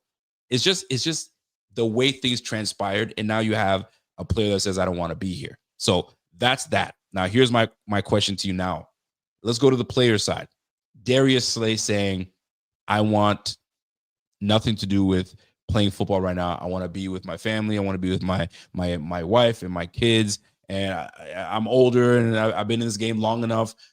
I'm not ready. I haven't decided yet. Do you call cap, or is there some validity to what he's saying? This whole thing, and Walt just mentioned it, right? The move itself isn't a huge deal. To me, it's like it's cornerback depth, right? Like, is it the end of the world? Is it going to affect this team? Likely not. And I think if it winds up affecting the team, they got broader issues, because that means that they're down a couple of the corners, and they're going to have to trot out major depth in a massive game, because we're in December here. So that's just spelling way broader issues. What does it really matter who's out there, right? Once again, in the McDermott presser, he's like, he basically said, I got a lot of love for Ingram. I'm going to be rooting for him. Like, you could tell, like, he was gutted over losing that. And you just said it, the human element of it. He was gutted about losing that guy for nothing. Collateral damage for nothing. And this is where I'm reading it, and I think you put it well, where it could be one of two things. They disagreed about it, McDermott and Beane did it anyways, or they made the move, and this was the result, and McDermott's just pissed about it and didn't know about it ahead of time, whatever. Either way, there is a disconnect. Just depends on what the disconnect is. Either he didn't know and is mad about the result, or he did know, didn't want this to happen, and is still mad about the result. From the Darius Slay perspective, let's think about it like this. He played for the Eagles. He's at the last stage of his career. Can you blame the guy for being on waivers, wanting to go and retire in Philadelphia if that's what he wants to do? I understand he was signed by Buffalo, but if it comes down to, hey, I'd be willing to move down the road in Pennsylvania from Pittsburgh to Philadelphia to retire with my former team, but I'm not willing to move states and go to Buffalo and join a whole new team at this point in my career. I know people don't want to hear it. I get it. I get it. I don't think he's very much at fault here. It'd be different if he was like in the fifth year of his career and was demanding to go to another team. Didn't have the option to retire, right? He wasn't threatening retirement, but he's just like, I'm not going to play for you guys. That's different. This is a guy that if you were to retire right now, hey, had a great career, going to hang it up. I bet you he has no regrets. But if he's able to go to a former team and retire with them, Rico, why not? So I get it from his perspective, and maybe there's a little cap in there because he wants to go to Philly. I get that. But once again, Jordan Poyer, he was in Miami and hated it. And if he didn't get back to Buffalo, I bet you Jordan Poyer's probably retired right now. Micah Hyde, when he rejoined the team, he would have been retired if he didn't rejoin Buffalo. Where would Gabe Davis be right now if he wasn't in Buffalo? Where would Tre'Davious White be right now if he wasn't in Buffalo? What's the common element between all of those players? They all wanted to be in Buffalo. And I'd argue the majority of them, if they weren't in Buffalo, I don't know. What would they be doing? Gabe Davis would probably still be playing. I don't know if Jordan Poyer and Tre'Davious White would be. Or at least I think Trey White would be, Poyer would not. But I know the premise you're giving me, I get it. You're right. Trey White, by the way, he might be on a team, but I don't think he'd be playing. He's been playing for Buffalo, right? And I think the reason he's been playing better than expected is because he's in Buffalo. But you're right. Yeah, he'd probably still be going. I don't think Poyer certainly would. But the point still remains, these guys wanted to be in Buffalo, and I feel like they would be less than satisfied if they were anywhere else. And I think this is the same exact thing with Darius Slay. So to me, once again, is it Beane's fault that Darius Slay wants to either retire or go to Philadelphia? No. It's not his fault that he feels that way, but it is his fault that he lost Ingram over the pursuit of trying to add a guy this late into his career who has the potential to retire. I mean, that he is the one who signs off on it, point blank. I will say this from a player perspective, from Slay's perspective, you're a football player. No matter where you go, you do it for the love of the game, especially at the age that you're at. This is not about money anymore. You've made millions of dollars in your career. This is not about the money. This is about comfort at this point. This is about the love of the game. And the question is, do you still have love for the game? That's the question number one. Number two, there's the family element. I certainly have been in a position where I had to make a decision for the family. And I looked over to my better half and I said, babe, what do you think? Right? We all do that. I worked as a salesman at a car dealership, right? Right when you're ready to get to the brass taxes and let's sign this deal, husband grabs a pen. Before he signs, he goes, babe, do we like this deal or not? So Slay probably thought, I'm 34 years old. Philly's probably going to claim me. I'm going to finish my career in Philly and call it a day. Swan song. Maybe I have a chance to win this. Buffalo comes in out of nowhere. First of all, that threw me off for in the first place. Buffalo, why did you need Slay? You didn't need to go after a 34-year-old, but it caught everybody off guard. Nonetheless, I believe in wholeheartedly that this had everything to do with his spouse, obviously family life, but I'm not packing my stuff up to go to Buffalo. So be a man, say, for my family, we didn't like the destination. I get what they want, and we spoke mutually, but don't give me, it's too cold in Buffalo, I can't do it. Boy, please. I ain't trying to hear that. I can't stand that excuse.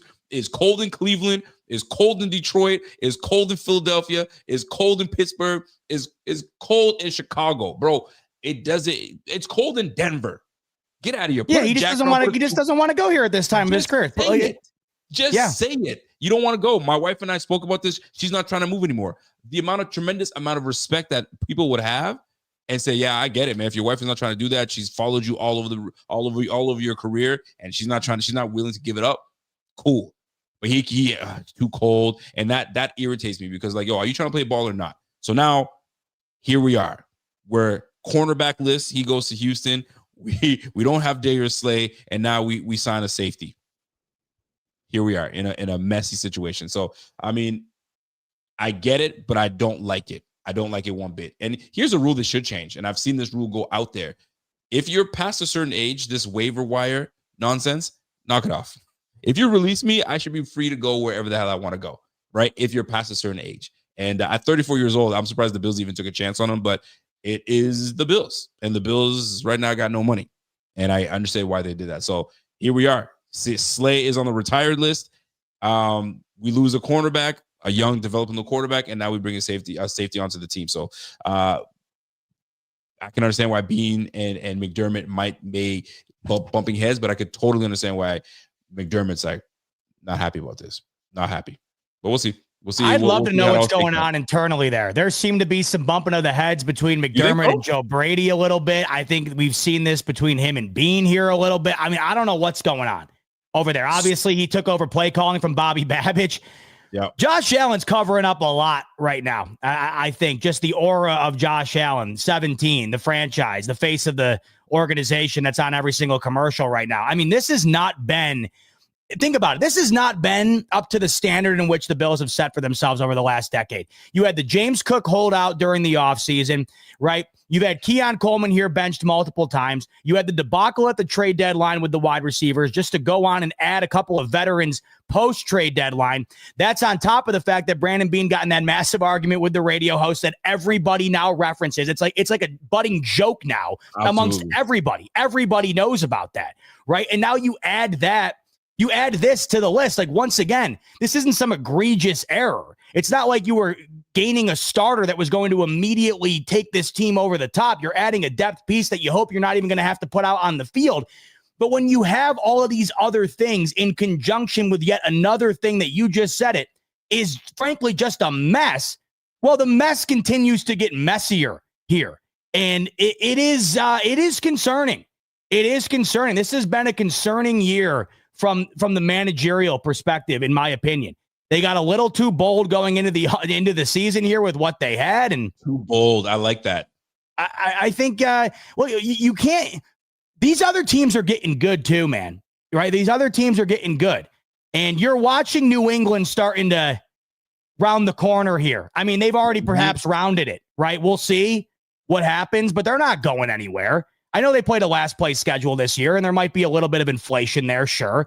But if the season were to end today, Drake May is going to win the MVP.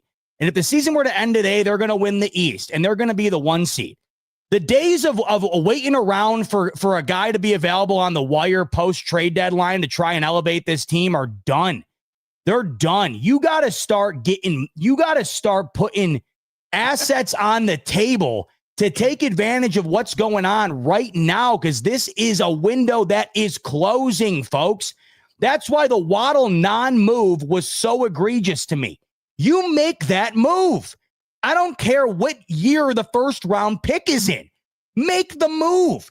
Trade your draft picks, because let's be honest, it's not like they're batting 100 here. I mean, come on. Move the assets, because I'm telling you, the 28th overall pick isn't going to affect this team the way Jalen Waddle would have. And I just don't understand right now this mindset that they're always going, and I'm not trying to speak for him, but this is just how it feels. This mindset that this is going to be like this for forever here. We're lucky we get another what? Like at the max, another what? 8 to 10 years of the window being open. And I'm not even talking about being open that where you could dive through it. I'm talking about there's a breeze coming in, right? Right. You got to do everything. And I don't care what it takes anymore. Really. I just don't, because the days of you dominating the division are gone. And now you're looking at a year here. If you look at the playoff picture, I mean, this is why the confidence I have in the Bills right now, it's not necessarily that I'm confident in the team. I'm more so confident in or less confident in everybody else surrounding them in the playoffs. That's kind of why I feel good going into the postseason. But this was supposed to be the year, Rico, where if things were going to go the way we thought they were, they should right now be the team that you're looking at saying, wow, with that playoff picture, I don't see how the Bills don't make the Super Bowl. But instead, they're just in that whole jumble of, yeah, I could see the Bills going, but I could also see all the other 6 teams going. There's no separation there. Let me ask you something real quick. So based on what I'm hearing and what we've seen, let's just use the last month and a half. Your confidence level when it comes to looking at both Brandon Beane separately and McDermott separately, your confidence level in both these guys obviously is not as high as it once was.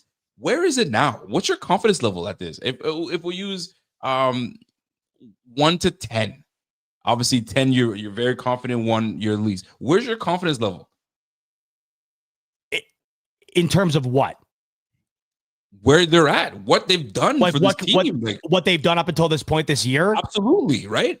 I'm sure it started off high, but now where is it? Are you still confident in this tandem of head coach GM, or are you wavering now? There's a few things that factor into this. Ever since the Falcons game, I can't even say the Patriots game. It's a divisional game. You're going to lose them every now and then. It just happens. They were on an unprecedented home winning streak. They lost by 3 points. Drake May made some incredible plays. The Bills had him dead to rights on a sack late in the game. Couldn't get him down. They win the football game. It was the Falcons game, Rico. It started at the Falcons game where it just felt like, what is going on here? And then you saw it again against the Dolphins, and you saw it again against the Texans, right? My confidence level in this team right now, and I just mentioned it, my confidence level is higher than maybe it should be because I look at that AFC playoff picture and I could see anybody going, and that's including the Buffalo Bills, because they have the only quarterback in that entire playoff race that I feel confident in. That's basically what it comes down to.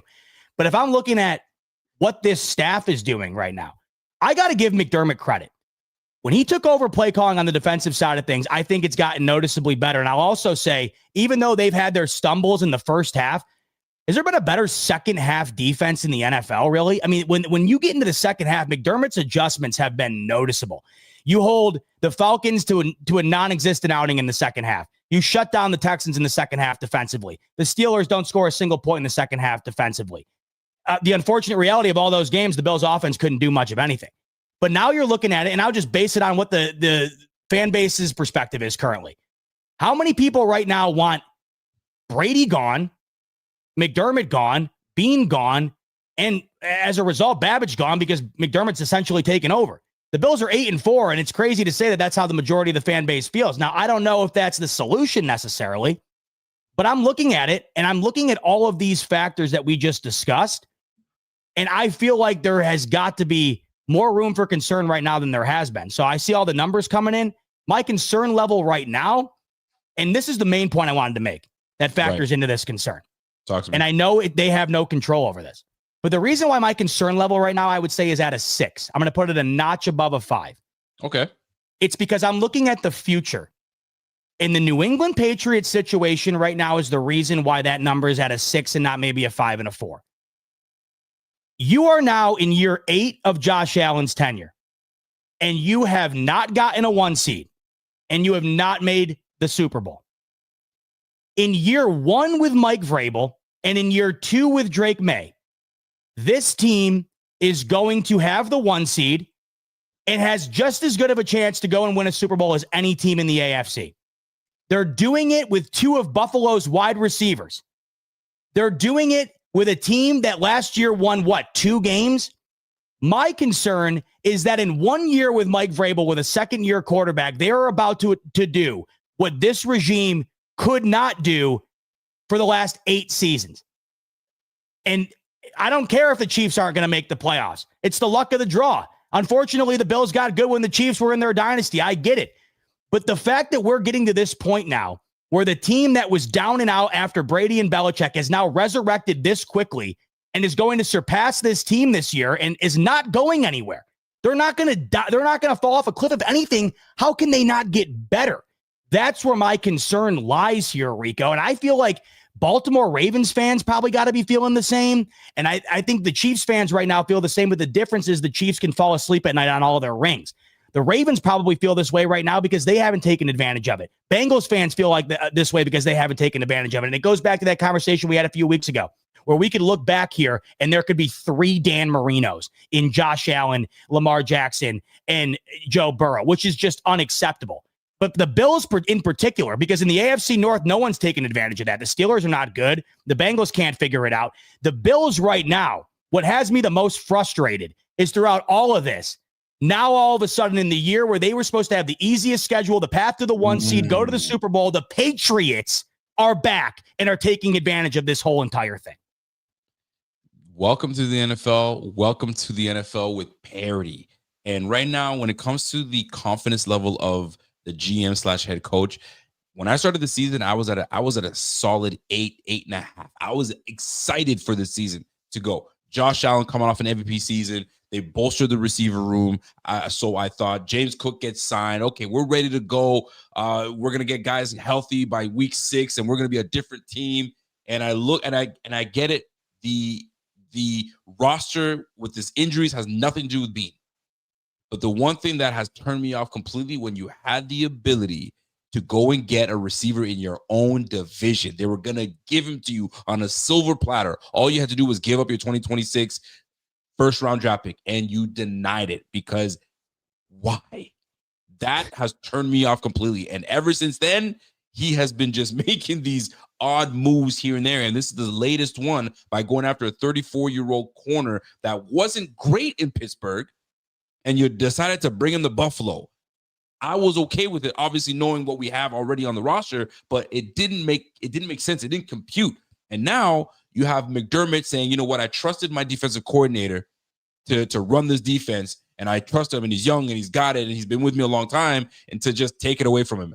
I got it now. So the pressure's mounting, and you can see it, and my confidence level is now shaky a little bit. So I'm with you. I'm at a 6.5 right now for confidence level, and I need to start seeing McDermott really bolster these guys and get these guys going, because right now, Brandon Beane, there's nothing much you can do right now. You got no money, right? You squandered opportunities to bolster the team and make this better. We're now having to wait for you to make some moves in the offseason. So right now, this is a McDermott situation where he's got to bolster me up. But confidence level, 6.5 right now. So we need to see something. We need to surge these next 5 weeks to get that confidence level back for Bills Mafia. That's how I'm looking at it right now. You nailed it, and we've had this conversation, but it's worth bringing up again, because I think in looking back on it, however long from now, depending on how this goes, the Bills could win the Super Bowl this year, and I wouldn't give a damn about any of this. I mean, I promise you right now, I wouldn't bring up any of it. I do not care. So we'll see what happens. We got a couple of months, but wipe it all clean. Yeah, seriously. I mean, good God, you know me. I don't care how it happens, when it happens, where it happens, so long as it happens. But if we look back and, it continues to go this way, and at some point Beane is fired, McDermott, whatever, the trade deadline, with the story coming out that Brandon Beane did not swap that first-round draft pick, that is the moment he lost the fan base. I watched it in real time, and I know it to be true because I felt it myself. The amount of flack I've gotten on here for being a McDermott apologist and a Beane apologist, that was the moment where I personally did somewhat of a 180, where I said, this is a move here that I flat out cannot excuse. This is inexcusable. In fact, it's so inexcusable, I can't even wrap my mind around it. I still, to this day, and this was, a month ago, I still cannot fathom that that's how that went down. I cannot fathom it. It does not make a lick of sense. And you watched in real time the fan base completely flip on a dime. And by the way, it's not like he was in the best graces of all time with the fan base either, right? I mean, you've already seen the lack of production from Coleman, right? You obviously had to move off of Elam. You've had a litany of draft picks up until this point that have not become what you were hoping they were going to become, right? But I still think he was in good favor. When you draft Josh Allen, you've bought yourself a very, very long leash. But that particular move, to then go on, by the way, Rico, to add Hardman and to add Cooks, and you had already added Gabe Davis. I mean, it was basically his way of saying, like, oh. And then once again, I hate to keep bringing it up, but my God, how can you not? When all this happens and you're on the local flagship radio talking a big game about the opposite being true, this is where, like, if that, when multiple things happen, Rico, then you start to look at what happened prior. If there's like, if somebody makes a mistake, you don't judge them on that mistake. But when those mistakes start to pile up, then you start to look back at the previous mistakes, right? You don't excuse them like you once did. You start to look at them more and say, well, this is becoming a theme here where these mistakes are becoming more consistent than not. And that's where that moment in particular, Rico, for me, started to make me think about all the other mistakes that have been made. And this past one here, of course, with Darius Slay is just one more you add to the list. I have to say, man, when by the way, look at this. Sorry, but my God, remember this? You know, just to throw that out there. So, remember that night? You got me now reminiscing a little bit. And sure, I'll say this: there were moments where the fan base was I don't want to say torn, but I'll use this for the lack of another word, right? There was a point where the fan base was looking at Brandon Beane and looking at Sean McDermott. If one had to go, or if you had to fire one of them, Brandon Beane was on the pedestal. He was safe. It was all on McDermott. If I were to look at it right now, based on what I'm seeing, based on what McDermott is doing with a depleted defense and still trying to maintain, bro, if I'm letting go of somebody, it's got to be Brandon Beane.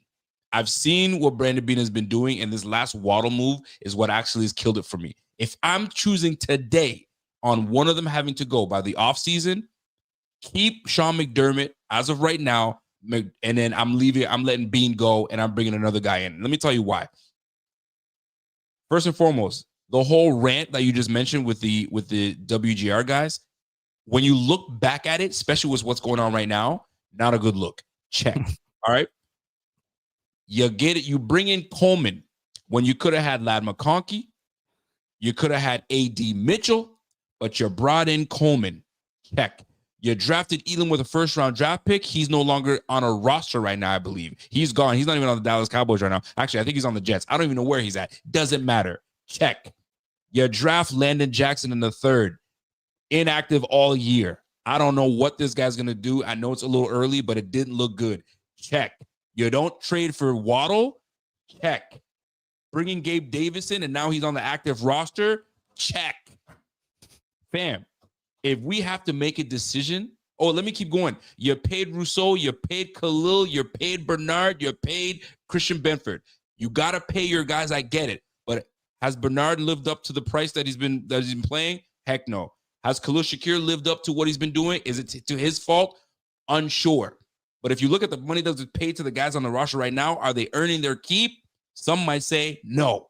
So if I were to look back, the one guy that is earning his keep had to go through a whole holdout to get his keep, and that's James Cook, the only holdout in Brandon Beane's entire tenure. All right, he's getting his keep, and he had to hold out to get it. And on top of that, Christian Benford is now coming into his own. So we're like, welcome back. But when you look at the litany of things that Brandon Beane has been involved in this most recently, bro, if I'm looking at both coach and GM and I have to make a decision on keeping one, I'm keeping McDermott. Beane, you can go. I'll get somebody else that can evaluate better talent and bring that talent to the team and manage this money much better. Or let me remind folks, we broke on top of that. I feel like we've been broke the last 5 years. When's the last time we had money? Fam. So at this point, these last 5 games, we better play some damn good ball. Damn good ball to make us forget it. Because I want to be like my man Z-Bot. Win the whole thing. I'm scrubbing this stream clean. We didn't talk about this. But I'll tell you right now, man, something's got to give. So these next 5 games got to go. Let me just add to this. Guess who has the most available cap space in the entire NFL? Don't tell me the Patriots. It would be the New England Patriots. Oh my gosh. So I saw some comments, there'll be some tape out, there'll be some regression.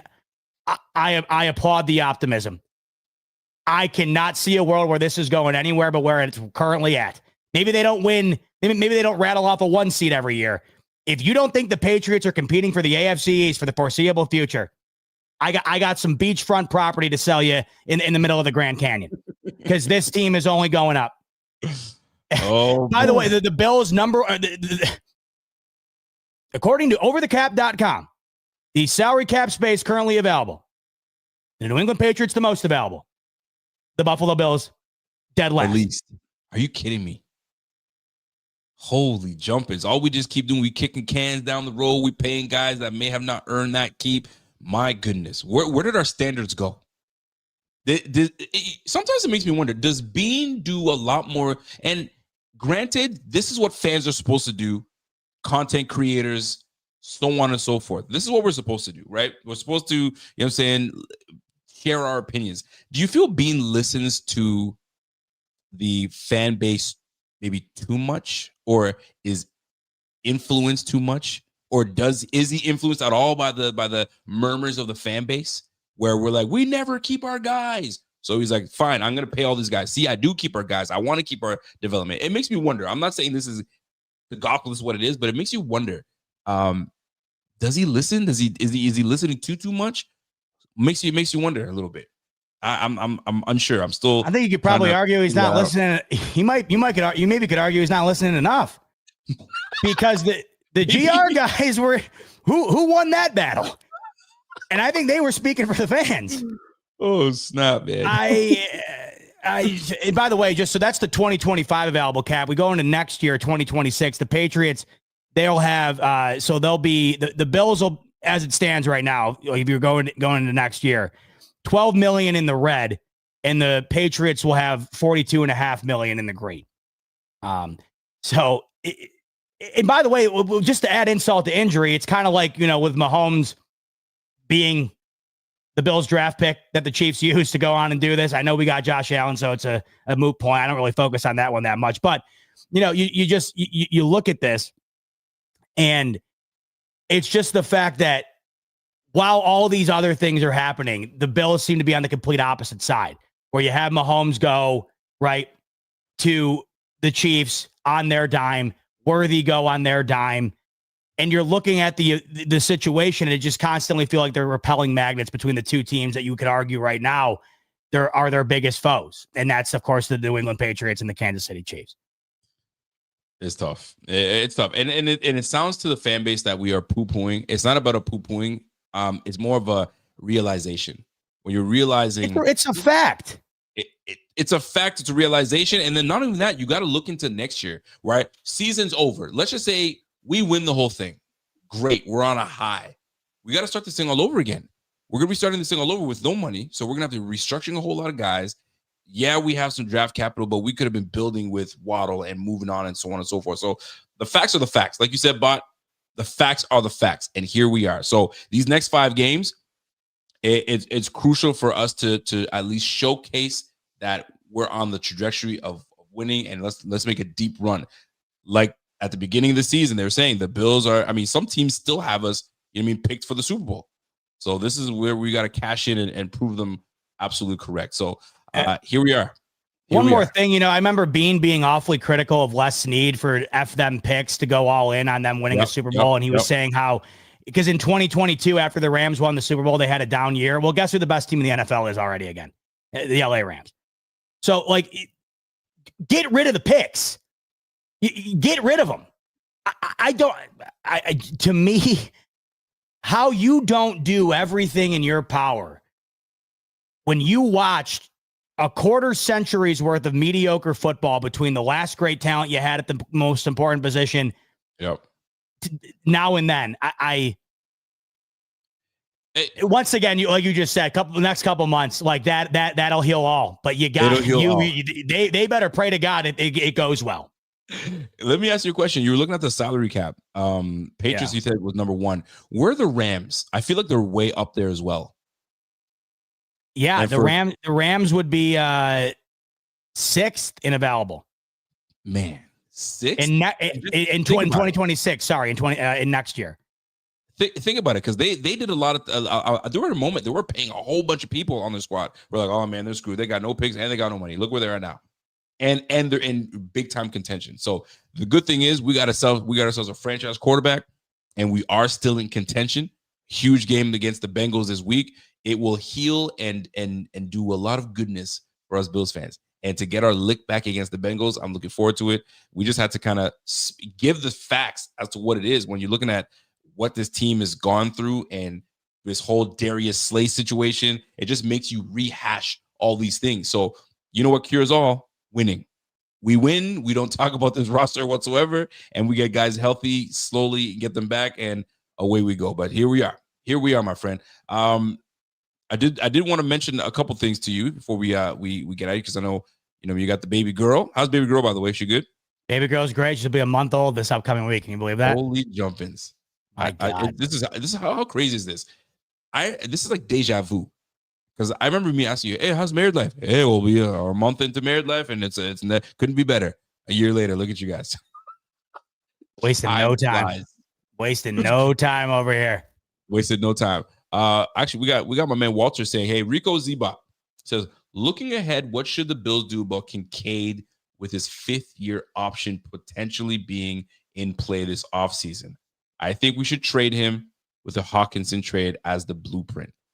But your thoughts on Mr. Kincaid? That's a tough one. How about the main asset in your pass game in a very inept pass game this season has been so injured to the point where that question's even being asked? I mean, this is where it's at right now. You can't trade Kincaid. He's your best asset in the pass game. You just can't. But unfortunately, you look at it and it's like, well, Milano was one of your best assets on the defensive side of the ball. Can't stay healthy. You pay him, right? I mean, we've seen this time and time again. But the problem is the Bills there's no luxury in the ability to do that. The problem is, though, or maybe the benefit for Buffalo, I don't think Kincaid can come to the table and ask for top money. He hasn't been healthy enough, nor had the production to do it. The problem what kills me is the production was there this year when healthy. It still is. It's just he can't stay on the field. So hopefully you can get a fair contract for those reasons, but you can't trade him. Do you think Kincaid plays this week? You were a little off. You're like, I don't know if he plays. I think he's out. What do you actually think he's out? I don't think he'll play. When we saw that other injury pop up, I saw Thigh Doc quote tweet it, and he said, "Oh yeah, it was a one-word response that was not ideal." I forget the exact word he used. I think it was like, "What?" or something like that. Here's the thing, though. If he does play, what's the snap count? What does he play? 30% of the snaps max? I still think Dawson Knox could have a day. Jackson Hawes, by the way, has been one of the most underrated additions to this team, not because of the pass game, but his run blocking is phenomenal. But it's not any benefit to the Bills' pass game currently. I think Dawson Knox can still have a game in this one, but I even if Kincaid goes, I'm not looking at that as a major improvement to how I view this pass offense going into the game, because I don't think he'll be out there that much, and if he is, I don't think he's healthy. Well, my man Walter says you absolutely can trade Kincaid. He's saying that he's a glorified slot receiver masquerading as I assume tight end.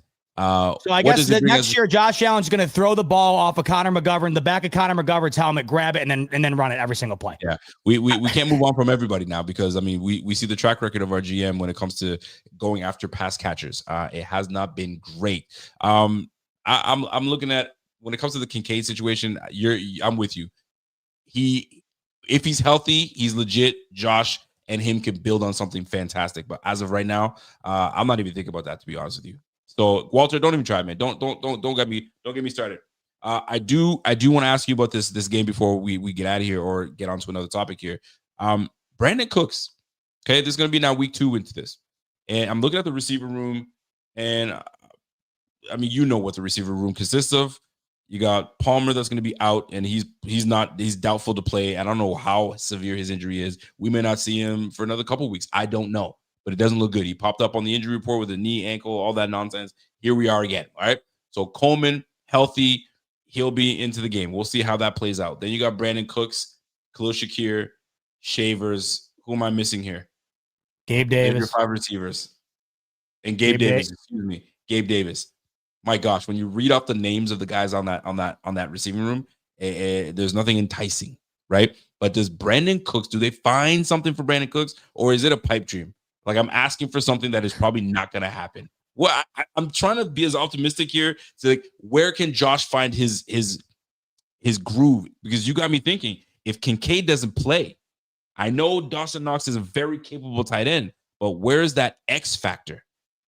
Where's that X factor? And I don't know if we have one, unless James Cook happens to be someone Brandon Cooks happens to be somewhere where we can find a few places for him. But I don't know, brother. This is one of those situations where it's dire. So this is a huge game coming up. Huge game for Josh. I feel for Josh, but Josh is gonna have to be the franchise guy, and you're gonna have to make it enough. He's gonna have to make it enough, and these guys are gonna have to step up for Josh. And one guy has to come up and step up for Josh to be that X guy. So if Kincaid is in. Shakir comes in and opens things up. Hopefully, we can take full advantage of the middle of that defense because that Bengals defense is ain't nothing hot. So hopefully, we can take advantage with those guys in the middle of the defense. But ooh, boy, do we need an X factor in this game? Oof. We'll see. So, I can't lie to you. I'm not going to lie to you guys. Everybody, what are your thoughts on Brandon Cooks being signed? What are your thoughts? My thoughts are this. Okay. I'm not going to sit on Twitter and give you 23 reasons as to why Brandon Cooks is going to save this passing offense. You just asked me, is it a pipe dream to think that there's going to be some explosive game from him? Right. It is absolutely a pipe dream to think that Brandon Cooks is going to be this X factor for the Bills moving forward. Elijah Moore was supposed to be that X factor. No longer on the team. Josh Palmer was supposed to be that X factor. Can't stay on the field. Now it's supposed to Curtis Samuel was supposed to be that X factor. How's that turned out? Now Brandon Cooks, your turn. No. The X factor, your turn. Josh Allen, James Cook, and that offensive line. It's the only prayer you have. And this is why Dalton Kincaid not being healthy is just such a blow to the stomach. Because that to me is where the pass game takes a step up from where it currently is. Because really, right now, what is it? Josh Allen making a play and then relying on a bubble screen to Khalil Shakir. You don't currently have anybody that you are relying on. And I think that you can be relying on Dalton Kincaid, but you can't be relying on him being on the field. So, no, this is why when these moves are made, I'm like, yeah, great. How many of these exact same moves have been made and nothing's come of them at all? This to me is just one more. And once again, people are like, this is ridiculous adding Brandon Cooks. No, adding Brandon Cooks in and of itself is not a bad move. Adding Brandon Cooks because he's going to be relied upon to be an X factor for Josh Allen, that's the bad move. Because you've already made several other moves that have led you to this point to where you're not just adding Brandon Cooks for depth. You're adding Brandon Cooks because he needs to be relied upon in December of the season. Not good. We're in a rough position. We're in a rough spot. Got a couple super chats. My man, Led Robster, Money Mitch. What up, Money Mitch? He goes, Allen will have 7 touchdowns and this is when we had Zim. When Zim and Ace were on, he sent the super chat early. So I'm assuming this is in regard to that. Allen will have 7 touchdowns in this game, 3 passing, 4 rushing. We owe them some bruises, boys. Don't ask me how many interceptions. I exercise my Fifth Amendment rights. BF is the best YouTube channel. I appreciate you, Led. Listen, man, if Josh can come in and give us that Tampa Bay type performance, I'll take it, especially against these Bengals that right now, I don't want to make this game more than it really is. Just look at for what it is. They had a competent quarterback throwing the football, and they still were losing games. So Joe Burrow coming back in, and some folks are saying, bro, Joe Burrow is great. It's great to have him back, but Joe Cool was doing just as good. He was putting up big time numbers, but guess what? The defense couldn't stop a nosebleed. So this is where Josh and this offense is going to have to take full advantage and play bully ball. Bully them all over the field and let Josh pick his poison. Get into the red zone. We're cashing in. And that's the biggest thing, man. Get into the red zone, cash in, make these guys one-dimensional. McDermott's always talking about we don't want to be a one-dimensional team. We want to be two-dimensional. Well, turn these Bengals into a one-dimensional team and let Joe Burrow give you one. And then, we'll ice these boys, man. But big shout out to my man, Led Robster. Just to give you an example, by the way, Bengals. Joe Flacco had 470 yards and 4 touchdowns. They scored 42 points and they lost the game. You know what I'm saying? What? That's wild to me. 470 yards, you still lose a game with over 40 points? Come on, man. And the week prior, they scored 38 and lost to the Jets, who scored 39. The Jets. What did Chase Brown do in those 2 games? That I'm curious about. Needed nothing in that game. 37 yards. There you go. And these boys have. And by the way, the Bears, Kyle Monunga in that game had 176 yards on the ground. Bro, we're gonna run the. That's their RB2. Run the mother effing football down their throats. Get Ty Johnson in there. Get everybody in there, man. Run that thing. Ray Davis has a surge. You get Ray Davis in this type of game, we laughing. We laughing. Here's another super chat from our guy Newbie Driver. Says, yo, props to the Bengals fans for showing up and taking up for their 4-8 team. They got soul, but the Bills are going to win. How about my man Zim? The amount of confidence that brother talks and Ace in their team. Like, you would think you were talking about an 8-4 team rather than a 4-8 team. Talk to me about that. I mean, I used to talk myself into the Bills finding ways to beat Tom Brady when they had Jeff Tuel playing quarterback. So if I had Joe Burrow, I'd be doing the same thing at 4-8. You gotta have a reason to keep going. You do. Yeah, you definitely do. By the way, what up, Caroline?